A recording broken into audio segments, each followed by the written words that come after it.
Только комплексная республиканская программа поможет городам и селам Коми эффективно бороться с борщевиком. Речь идет о финансировании самого процесса уничтожения растений. К такому выводу пришли накануне участники дискуссионного клуба единороссов. В нем приняли участие представители науки, сельского хозяйства, медицины, надзорных органов и неравнодушные главы муниципалитетов. Чтобы скосить 1 гектар борщевика, нужно около 30 тысяч рублей. Обработка гербицидами обойдется вдвое дешевле, и при этом эффект от скашивания растений очень недолгосрочный. В Каре, конечно, какие-то меры предпринимались. И есть статистика по этим работам.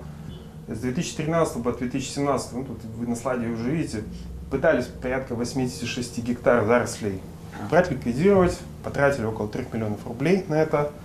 Ну, 90% средств было потрачено на кошение. То есть, как бы, выводы каждый может сделать сам. Вряд ли они принесли какой-то успех.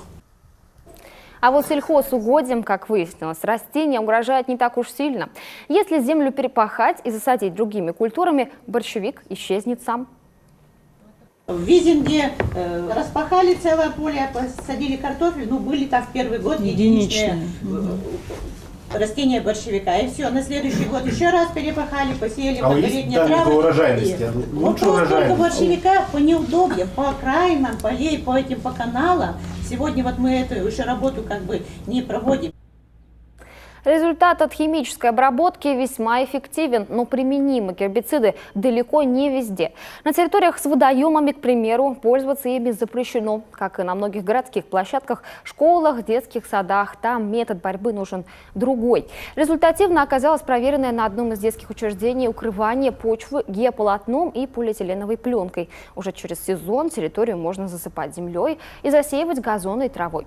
От скашивания же пришли к выводу спикеры: стоит вообще отказаться.